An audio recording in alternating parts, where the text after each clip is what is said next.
Saudari-saudaraku terkasih dalam Tuhan Yesus Kristus, selamat pagi dan berkah dalam. Kita berjumpa kembali dalam renungan harian Rabu 6 Agustus 2025. Hari ini kita rayakan pesta Yesus menampakkan kemuliaannya di atas Gunung Tabor.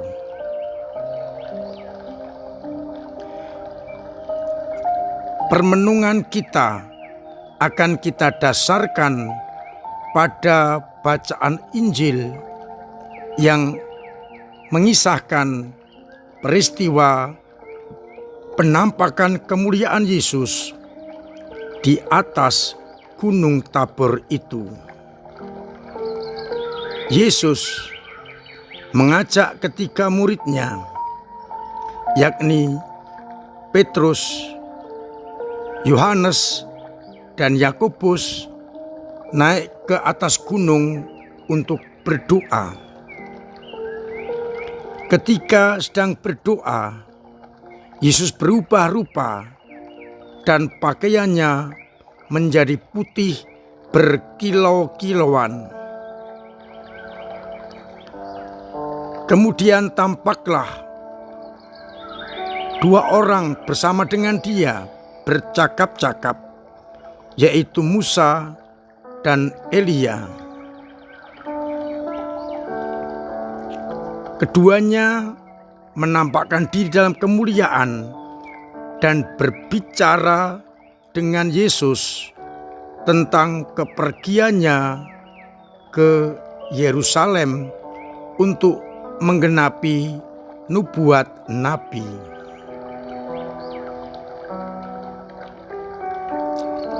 Sementara itu, ketiga murid dalam keadaan tertidur, dan ketika bangun mereka melihat Yesus dalam kemuliaannya, dan Musa serta Elia berada di dekat Yesus.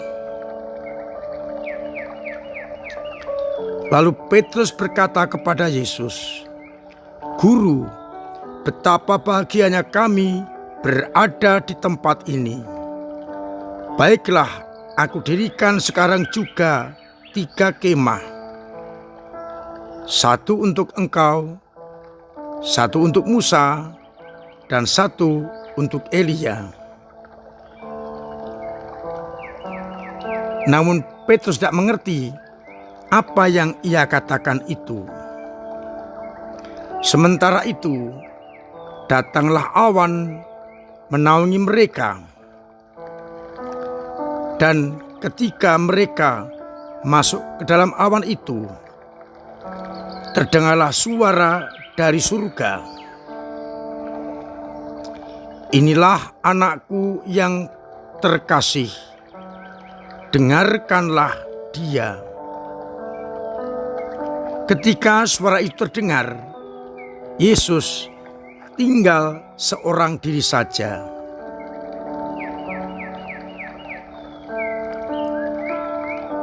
Dan setelah mereka turun dari gunung, para murid tidak menceritakan kepada siapapun tentang apa yang ia alami bersama dengan Yesus di atas Gunung Tabor itu.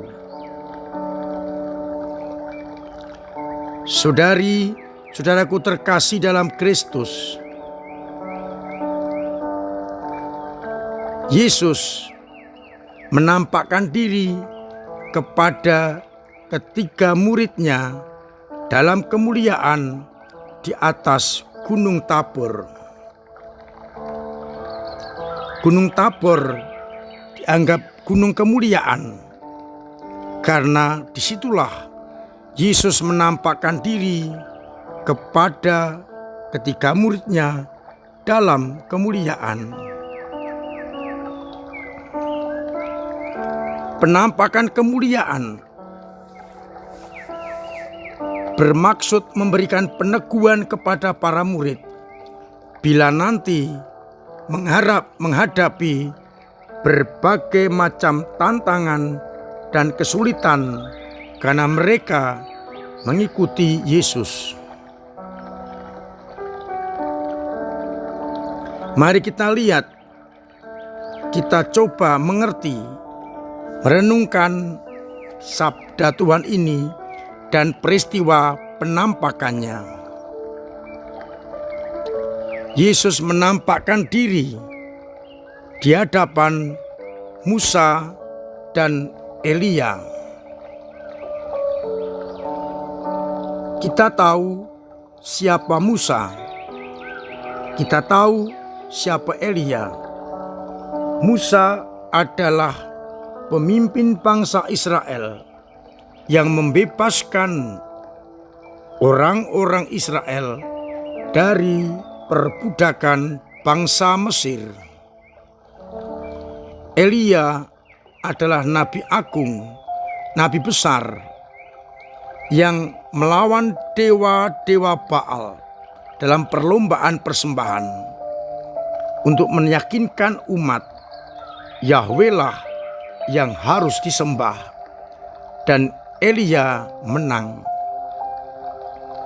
Dengan menempatkan Yesus di antara Musa dan Elia, orang atau para rasul minimal mengerti paling tidak Yesus sejajar dengan Nabi Musa dan Nabi Elia. Kuasa Allah ada pada Yesus. Yesus sekaliber Nabi Musa dan Nabi Elia. Apakah anggapan itu benar atau salah?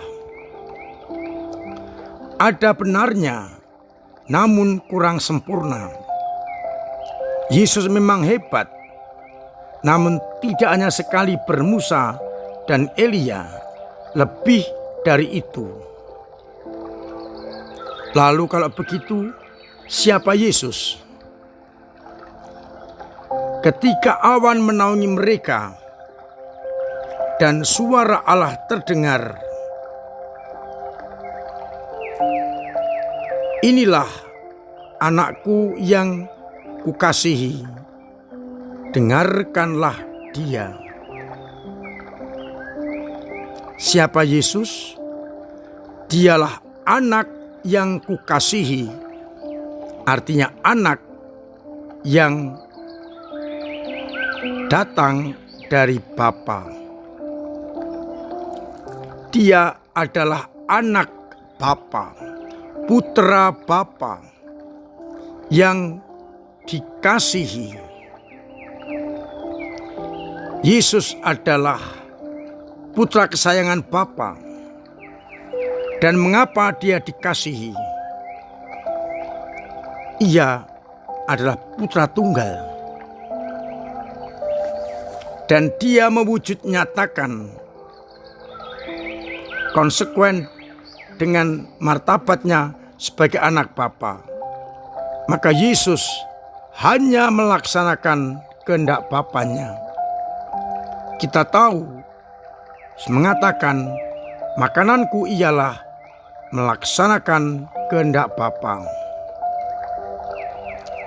Dan perintah suara itu, dengarkanlah dia. Para murid mewakili kita semua diminta untuk selalu mendengarkan dia yang adalah anak kesayangan Bapa. Bagaimana cara mengasihi dia?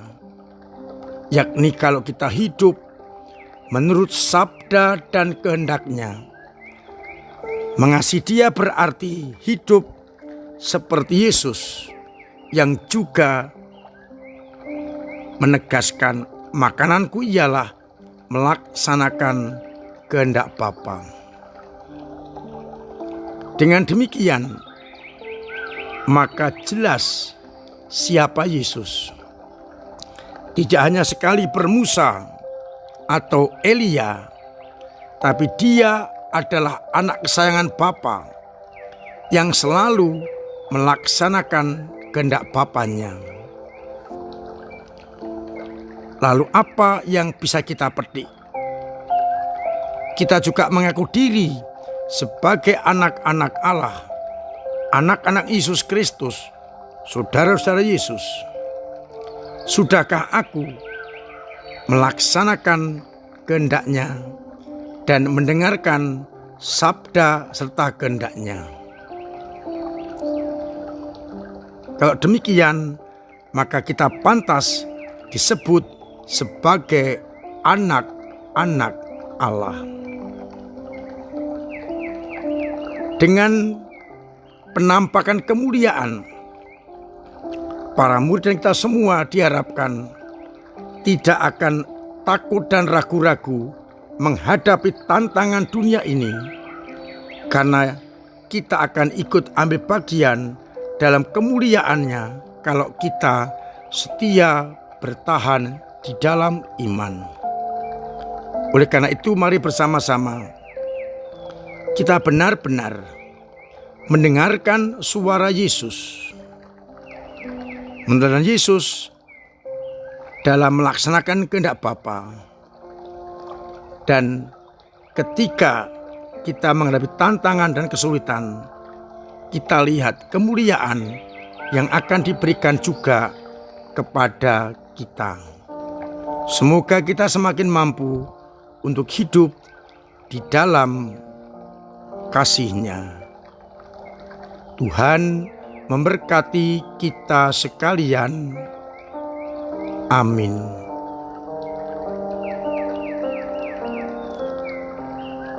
Marilah kita berdoa. Bapa yang penuh kasih, kami bersyukur atas peristiwa kemuliaan yang dialami Yesus dan perintah untuk mendengarkan Dia.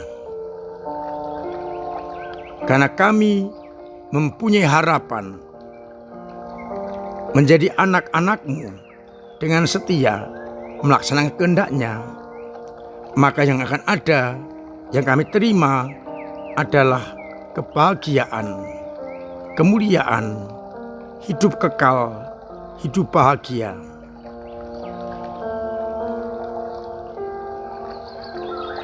Kuatkan iman kami yang kadang lemah, kadang jatuh, kadang mandek, bahkan kadang hilang menghadapi tantangan.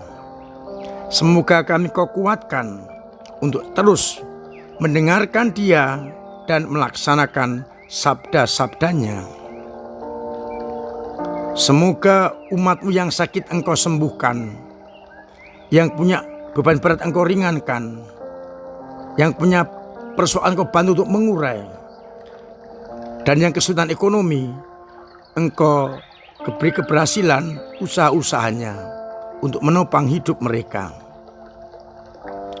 Untuk itu, bimbing dan sertai kami dengan berkat-Mu sendiri, Bapa dan Putra dan Roh Kudus. Amin. Marilah kita berdoa. Bapa yang penuh kasih, biarlah peristiwa penampakan kemuliaan menjadikan kami penuh dengan harapan tetap setia kepada kehendak-Mu.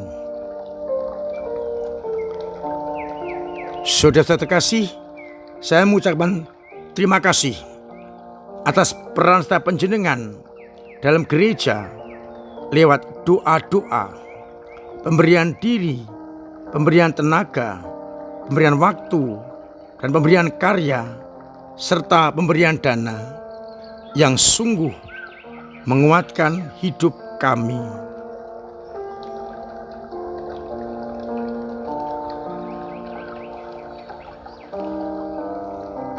Terima kasih kepada ketua-ketua lingkungan, ketua wilayah, ketua-ketua paguyuban, di PPH, kabit-kabit,